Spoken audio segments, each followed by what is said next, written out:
What's up, what's up? It's time for Done Way Past Funny with your host, G.D. Fenderson. Join us as we discuss the art, science, and business of comedy with comedians and comedian adjacent. With this episode's guest, Tate Griffen. It's time to get down and get dope with Done Way Past Funny. Hi, I'm G.D. Fenderson, Certified Forensic Humourist and host of Done Way Past Funny. Thank you for joining us as we continue our interview with comedian and promoter Tate Griffen. Enjoy. Now, what's the hardest lesson that you've had to learn about the art and/or comedy of business?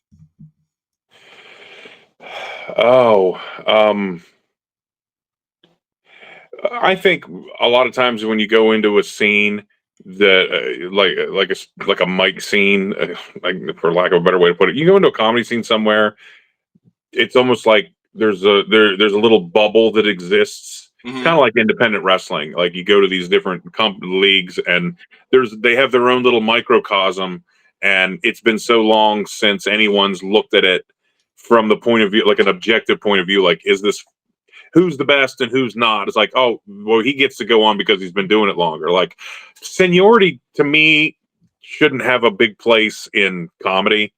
Like just because you've been doing it for 25 years, if it's not funny, it's not funny. And I mean, that goes for, and I mean, I'd be speaking about myself because you and I have been doing this longer than most of the people we interact with. Yeah. You know what I mean? Yeah. And so that's a criticism. It's like if I'm not funny, like just because I've been doing it longer than the people there doesn't mean I should get this preferential treatment. And I think you go to some of these mics where you get that vibe. It's like, oh, okay, so this guy fucking sucks, but because of something that has nothing to do with his abilities, you know, whether it be his uncle's the guy running the bar or this or that, you know, I mean, that's show business, I guess. Yeah. But that stuff bugs me. It's like, okay, why is it that I can't go up, or why is it that this guy that I know for a fact is hilarious isn't going up right now so that this person can go up here and just my biggest pet peeve with that is when somebody will go up at a mic and say, well, I don't really want to do this. I don't feel like fucking doing this, but I got to kill 8 minutes. So let's see what's up. And then it's like, okay, get the fuck out of here.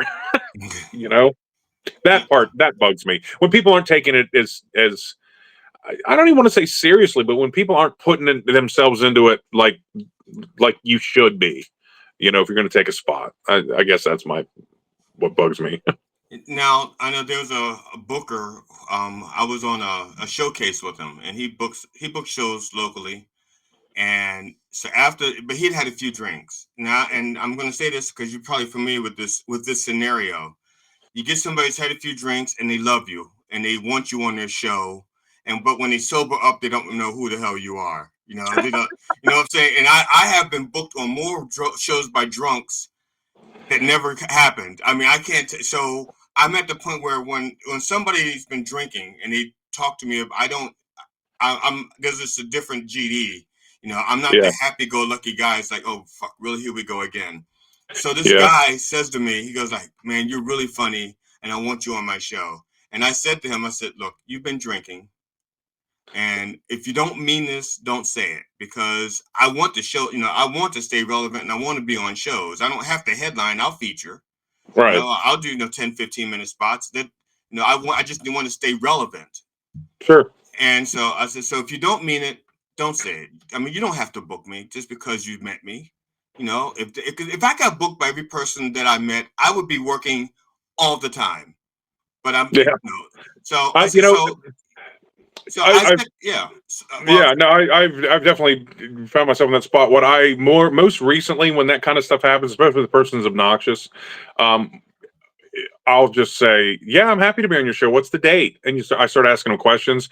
Yeah. And then you can see when they start lying because they don't know what the hell they're talking about. And I was like, yeah, you know, and I hit them real high, like an absurd number. I was like, hey, I'll be happy to come in for $200 if you want to give me half down now. I'll go ahead and put it in my calendar. and then just watch them drunkenly try to explain their way out of it. And that in and of itself is entertaining.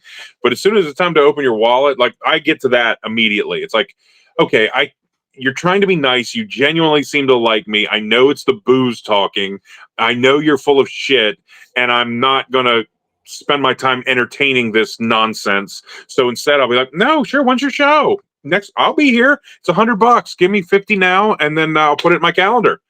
Oh, give me 25 now. Give me 10 now. Give me $5 now. And it's like, then you watch them back down, and then you're not going to worry about it. Well, I said to this one, I said, look, I've been doing this for 10 years. Now, just saying in the sense that I don't need the headaches. To just say no. I can take the no.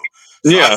I said, I've been doing this for 10 years. She says, really? I've been doing this for 25. And then I thought to myself, you really shouldn't have said that, because you're not 25 years worth of funny.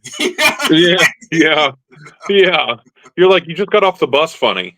Yeah, it's like I'm watching them go like, no, you are like 6-7 months funny. I mean, you're like I was when I've been doing comedy for like 6 or 7 months, you know? Yeah, like a fully automatic supply of dick and fart jokes. The best compliment.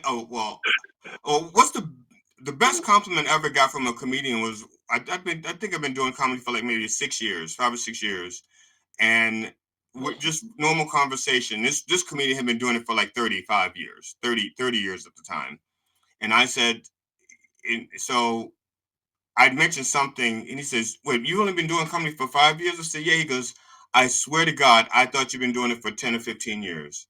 I was like, yeah. But that's what, yeah, hell yeah. Well, like in wrestling, we get a lot of this stuff where guys like, how many years have you been wrestling? And they'll say, 10 years. Okay, but how many matches have you had? That's the crux of it. Yes. How many wrestling matches have you had in front of an audience that paid to be there? Like, I don't give a shit about the practice matches, just like an open mic does not count as a show. It's like, exactly. Thank you. Thank you for saying that. Thank you. Well, and my approach to that, real quickly, my philosophy on the open mic is when you go there, you get your time. Let's, like Nick does 7 minutes.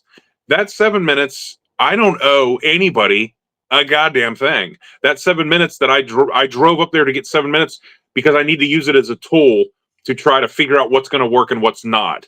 As soon as people start paying to watch and you're at a paid show, it reverses. Now I have an obligation to entertain for the money that I'm being paid. Yes. And those are the two lines. But to say an open mic's a show, it's like, I guess, but it doesn't count as professional experience because you don't have to be a professional to do it. Right. And it's like, okay, well, you've been a comedian for 5 years. How many times have you been on stage? It's like, I've been on, whatever the number is. It's like, well, if you're doing your monthly open mic, you were on stage, 50 times in 5 years? Right. It's like, no. It's like, you get to the crux of what that actually is. It's like, in 2024, I was probably on a stage, a non-mic, like a paid stage, 45 times. And then you add the other 100 mics that you do to kind of, it's like, that's what we're talking about. You can't say, I'm a comedian, but a comedian since 2017. How many times have you been on stage? Well, I was virtually on stage 6 times. Then I took a break. Took a break to reevaluate my finances. So what do you remember about the first time you took the stage as a comedian? Boy, I was in, it was the church. As trying to be a professional, not counting being in high school. But when I tried to do it, I was at a place in Frederick. Do you remember the Church Street Pub? Was that around the corner from Guido's? Yes, right around the corner from Guido's. Yeah, it was Guido's. Okay. It was there, and they did their show. I want to say like at 7 or 8, and then you'd go around the corner because at 9 or 10, Guido's did theirs, and that was the first one I had done. And like with the idea of trying to make this something real, and it was a mic, and there was probably about 25 people there, and I remember feeling like it went pretty well, and I benefited not only from the wrestling, but I did sales forever, and I always try to approach like sales as, what does this person need to hear in order to buy this item from me? Right. And when you translate that into, what does this crowd need to hear to laugh at what I have to say? They kind of approach that way. Well, I ended up managing a Spencer Gifts for 10 years. and you can dress how you want, and you can talk how you want, you can say whatever you want. And I just got to the point where if I had a bit, when people came up to pay at the counter, they're looking for that atmosphere, that vibe. I Yeah. would try a joke, and there was times like I remember a Black Friday, I had like a 45-second piece of material, and I tried it more than 200 times that day to hone it, because it was whoever came up to buy shit. Yeah. You're trying to have Oh this yeah. party, and it's like so anyway, I guess by the time I went to Church Street, I had developed about 10 minutes that I already knew worked because I tried it hundreds of times. Yeah. and Yeah. and so in that way, I think it benefited. It's like, man, if you can work retail like that and deal with the public in a way where somebody's not over your shoulder giving you shit. I mean, it was my shot. Like, I was the manager, so nobody's giving me hell. And Spencer's about as loose of an environment as you can have in retail to be Right. able to do Yeah. that. It's like I That's true. couldn't do it at Walmart, No. but No. Spencer was Spencer's. I guess maybe a Hot Topic because they're almost yeah, the same thing.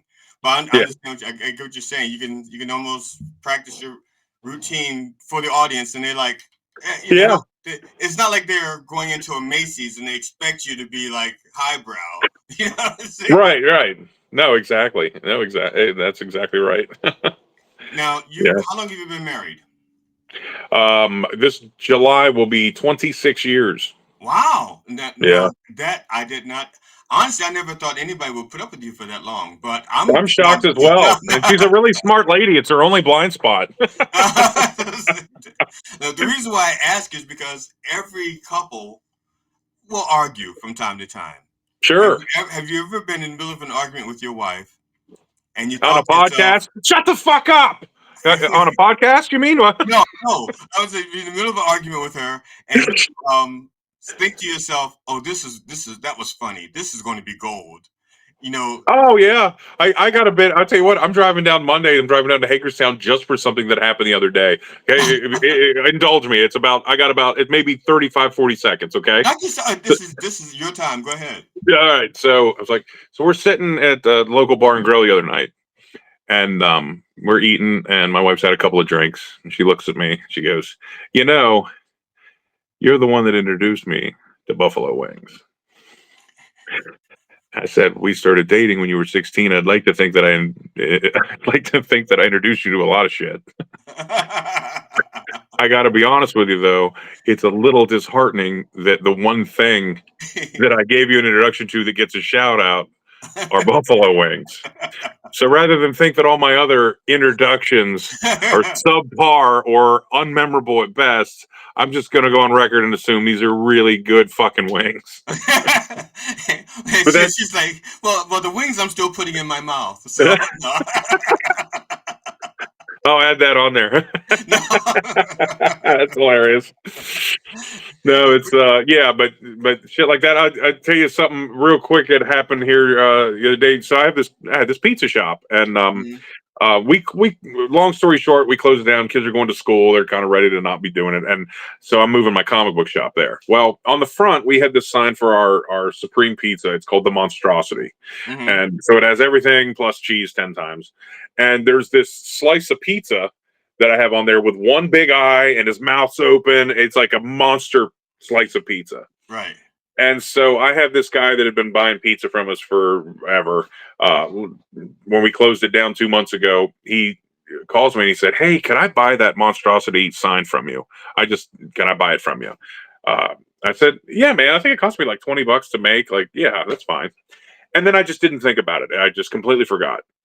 So 2 days ago, I'm up there taking the signs down to put the new signs up, and that's when I remembered. Well, I delivered pizza to the guy, so I just drove it up to his house and put it on his porch. Right. That night, he calls me and he's like, "Dude, you're a fucking legend." He said, "My 4-year-old daughter, for the entirety of her life that she can talk, the last 2 years, we're ride by your sign every day to our house, and she always says, 'Hi, Monster Pizza. Bye, Monster Pizza.' Every morning and every night. She says that until today when we ride by and the sign is gone. She cried and sobbed all the way home until I got there and found that fucking poster on my front porch. Now it is in her bedroom, and she says, 'Good morning, Monster Pizza. Good night, Monster Pizza.'" And that's the real story. But then the ending I add is he goes, but I still owe you that $25. I was like, please, after telling me that story, there's no way I want $25 from you. It's The 50 now. sentimental and emotional value is make it $400. That's But right. we can work out a payment plan. So Yeah, do you have a picture of that Monster Pizza sign so you can send it to me so I can put it up when you talk about it? I definitely will. Yeah, Okay, yeah. cool. Now, when you're in that moment and the argument's happening and you say, "Oh, this is going to be golden," what do you do? Because most comedians, you have to write it down before you forget it. I'm So terrible. Yeah, I'm terrible at writing it down, and I don't know. I don't have patience for as long as it takes to write something, and so I spent years half-assing it and then going back the next day and not knowing what I was talking about. So yeah. anymore, what I normally do now is I just hit record on my phone, and I don't flip it around to me. I'll just shoot the dash or Hmm. something, and then I just talk so I can hear my inflection. I can hear everything about it. And then that way, when I go through my videos, if I see one that's just pointing at nothing, I know that's a bit. And then I can Okay. just go back and listen to them all. But you can't And do that during the argument, right? You don't say, "Hey, hold on." You pull out your phone and, I mean, oh yeah, no, I absolutely do. Like oh, okay. yeah, yeah. It's funny. Sometimes that alleviates whatever the issue was. It's like, look, I get it. You're right. I'm wrong. I'm stupid. You're smart. That, Please let me yeah, take a that's minute. fine. Yeah, like just give me 1 minute to go ahead and save this because it was really great. And then I'll say it, and then maybe on the end I'll be like, and my wife understands because she's so wonderful and loves me, and I'm terrible and she's great. Yeah, you're always playing the game. Now, let's see here. Now, I know you've also, after all this time, there's sometimes you have some audience members who don't laugh. You know, Sure. even if they're having a good time, they don't laugh. Yeah. So, what's your favorite reaction from those people who don't laugh? The nod, the point, you know, Oh, the people that are enjoying it but aren't laughing. right. Uh Man, just seeing them like shake like that little up and down, like I know what you did there. Yeah, You get that yeah, a lot from comedians. It's like they're almost looking at it in a different angle. It's like, well, right. I knew you were going to tell a joke, and I thought I knew where you were headed, but you went somewhere else, and my hat's off to you for that. Like I like that. That's always good stuff. I had one guy that was sitting in the front row, and he was just doing this the whole time. He was going, instead of laughing, he would just go. And Yeah, one time he did this. That's funny. yeah, yeah. I there's a guy. There was a guy. I don't remember where we were. Somewhere in Pennsylvania, and this guy. I do this joke, and I ended it, and I said something about how when you're at.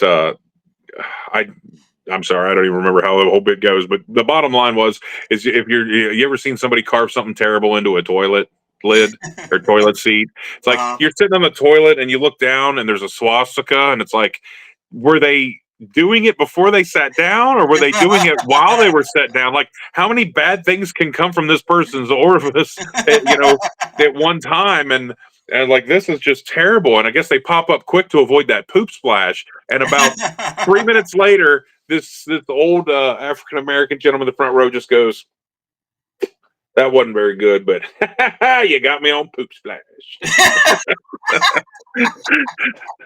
Like, nice. Um, I told you that line about that lady that was asleep during the thing, and she was yeah, like, yeah. "Change the channel, Herbert." When she did that, dude, it crushed me. Like I didn't know what to do, and I look over and there's these two old guys that I later find out they're 100 and 101. Their names are Mike and Sal, and I look over to Sal, and the guy Sal was like, "Oh, is that your wife?" He goes, "No, man, her wife died. Her husband died 25 years ago. Mhm. Now she's dreaming about her dead husband come back telling you shut the fuck up." It's like, out shit like that. There was one senior center I did. I did a 1 hour set. And man, I was the entertainment. It was just me for an hour. And what I did, matter of fact, it was the first time I did it. So what I did not realize was that most of their attention span is set for like 30 minutes, not an Yeah, hour. And I didn't know that, but they booked me for an hour. And the people who booked me knew these are their people. They know that you only have a half an hour, yeah. but they didn't tell me that. And so, and it was the place had like maybe 100 people in there. Yeah. And by the time I was done my hour, only 13 of them was with me the whole hour. The others are like poop their pants or falling asleep or whatever. I lost you. I'm sorry. Yeah. So I had 13 people or so that stuck with me the whole hour. And one lady was just doing it. She was like doing this and laughing and just laughing. And so Yeah. at the end of the show, I'm talking with the people who booked me. And they said it was a good show. They said, I guess we should have warned you that half of them were going to check out in 30 minutes because they're used to television shows being 30 minutes long. Yeah. And I said, well, that would have been nice to know. I said, but I had that one lady, she was with me all the way. They said, and they said, like, oh, Susan? Now that's what she does. She just does that and laughs. They had nothing to do with me. If you look over right now, she's doing this. Yeah, we need to take her on the road. Right, yeah, just say, hey, can I come over and rent Susan? I don't know. I'd like to think I'm the one that coined this phrase, but when I go on stage, especially if it's somewhere I've never been and there's a big sea of people, I look for what I call the lifeboats. I'm looking for the folks that are gonna laugh no matter, like, they're who I'm gonna talk to if this whole room is shitty. Yeah. Like, oh, you were a lifeboat for me. Thank you. That kind of a move. But that's funny. You know Danny Hucks, right? Oh yeah, on Kentucky, out of Kentucky. Well, in Kentucky now. Yeah. Danny had one of the best ever. He did this outdoor show where it's like camping and stuff. So they got these fires and they're roasting marshmallows and all that. Well, he's like the headliner on the show. And so he's up there and he said that previously people had been throwing marshmallows when somebody told a joke that wasn't to their liking.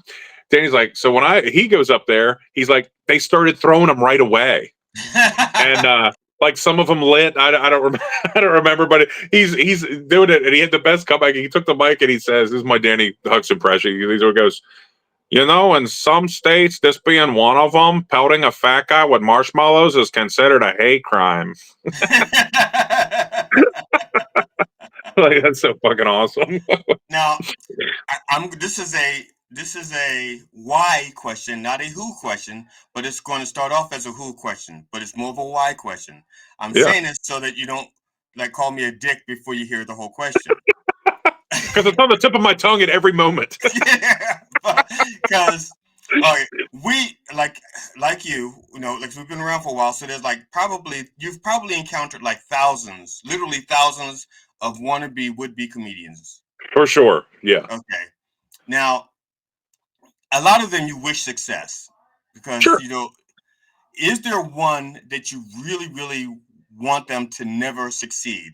Now, you don't have to tell me their name, just why. It always stabs me in the guts when Corey succeeds. Okay, guys, he's joking. He's joking. Corey is his partner in Float Loaf. Okay. See, Float Loaf it was me, Corey, and Danny Hucks. Right. And so I always say, and stop me if you've heard it, but I always say, I compare us to the Back to the Future movies. Danny Hucks is Back to the Future 1. He's perfect. I wouldn't change anything. I fancy myself as Back to the Future 2. I'm not as good as part 1, but if you're there to see 1 and 2 shows up, you'll probably watch it. And then there's Corey Bush. Corey Bush is Parkinson's disease. I'll be honest with you, man. I'm a bleeding heart liberal, and there's people that I don't like. There's a couple of people in wrestling and even in comedy that I would categorize as as close you can get to hating them. Right. like just personal things that have happened. Like, I don't have time for you, but even them, I don't wish anything negative. Like, I don't want them to not. I'm not saying ill. I'm not saying like you want them to get hit by a bus. It's just that you don't want them to ever get their ticket to ride in the. I don't want them to ever get a Netflix special. I don't want them to ever, if it was up to me, they would never headline or they would. Well, and I could be wrong, and I admit that. It's just, this is my approach on that. Oh, you're already wrong, man. If this is your approach, I mean, I can say, yeah, you're right, fuck them. But no, I tend to think it's like, well, their family, their kids, like, it's not their fault this person's an asshole. Like, I feel like it's like if they get as if they succeed and they make it and it makes it better for people in their lives, like the whole world's kind of shitty. Things going on in the country are super shitty, and I don't know. Even if it's somebody that I'm not a fan of or I don't like, it's like, oh, do they deserve? We could talk all day about the people I don't think deserve to succeed, Right. but I've already in 30 years of show business, whether it's music, wrestling, or comedy, I've already seen plenty of people succeed that shouldn't have. And one, it didn't affect my chances one way or the other. And two, I don't know. It's like, okay, well, good for you, man. And just hopefully you take care of the people that you need to take care of. And I don't know. It's like that maybe it's karma. It's probably as close as I get to believing in anything. I never thought for a moment you were a better person than me until now. No, no, Well, and no. you catch me on a different day. I mean, maybe I'd say, well, take them and their family, lock them in a barn, and set it on fire. It's like Samuel L. Jackson in Pulp Fiction. Normally you'd be dead as fucking fried chicken, but you caught me in the transitional period, and I don't want to kill you. I want to help you. Yeah, Now, I'm also. If you've seen me fidgeting around here, just so you know who to blame, this is Mr. Cho. hey, Mr. Joe, what's Yeah, up? he's a very tiny guy. He looks bigger, but yeah, he's just tiny little Wow. Pitsu, and yeah, Mr. Cho, Japanese businessman. Oh, now, now, with the things that you know about comedy now, if one of your children were to say to you, Dad, I've watched you, you make it look easy. I want to be a comedian. How would you endorse it? And would you give them a lecture? It's not as easy as it looks. What would your reaction be? My immediate gut reaction would be that I can't trust their judgment because they think I make it look easy. But after that, it's funny because my son is a pro wrestler, and Okay. so and he's gotten the opportunity to work for the WWE about a dozen times. He's been like done some guest spots and things like that, like some extra spots, and he got to go to WrestleMania and things like that. And he's been on TV a few times. He was on there with TNA, and he wrestled a match for AEW, and he's eclipsed what I accomplished in wrestling, Yeah. already. And so I kind of been down that idea. It's like, when he was younger, it's like, yeah, encourage it. Oh, you're going to do this. The older I get and the more pain I'm in from it, the more it's like, oh, maybe this wasn't the best idea. Mhm. Um, with comedy, it's kind of the same thing in the sense that I have like with wrestling, my brother and I own the promotion, and with this comedy, like we own our own troupe, and we have produced our own shows. So I think it'd be one of those things where it's easier for me to say, yeah, I'd encourage it if they want to try it, because I could make sure that their first steps in trying it are under my umbrella, as Yeah. opposed to just go out there and hope for the best. Yeah. And that way you're not only getting that experience, but you're getting it protected. And you might decide you don't like it, but there's no stakes if it's dad's deal, while Right. you figure it out. Right. So yeah. I guess I'd never thought about that. Well, then again, I don't have any real kids. I have stepchildren, and They're real kids. no, no, they're not real. They're not they're, real. they're, they're, they're 48% corn syrup. High fructose corn syrup. Yes. They're not even the good stuff. No, so, no, but I say that because I mean I've invested in them fully. Yeah, But what sure. made me, and before that, actually, before my divorce, before my first divorce, and I thought of the kids as mine. These are Yeah. my kids. I raised them. I invested money and time and adages. Some of my best adages went to these kids. Some of my best sayings. Some of the things that some of the things that my mother never said to me that she should have said to me, I said to these kids. And let me guess, those little bastards went and trademarked them, and now you can't say them anymore. Not one of them. Not one. It's like right now they're watching the show, and if I sit there and say it, they're gonna. I will hear from their attorneys. No, but as soon as the divorce, when the divorce went through, because I never adopted them, I had no say in their life. That's why they say they're not real children. Because if they were real children, the judge would say, "Well, let's cut the babies in half." Yeah, But sure. since I was only a stepfather, it's like once we got divorced, the mother says, "You will never see these kids again," and I didn't, ever. So Oh wow. yeah, so that's We're why I said walking in that that. line where I'm not sure it's okay to make a joke. I'm just trying to Oh, make a joke, please, yeah. I Look. was saying, like on the visitation, do they keep them in those plastic containers that says "I can't believe it's not children"?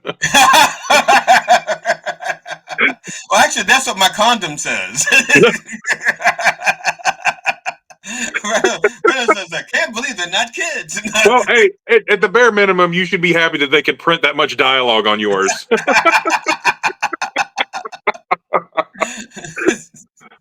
Classic. Now, hi, I'm GD Fenderson, Certified Forensic Humorist and host of Done Way Past Funny. Thank you for watching our continued interview with comedian and promoter Tate Griffen. And please come back to watch more of our interview with Tate Griffen. And when you come back to join us, bring a friend.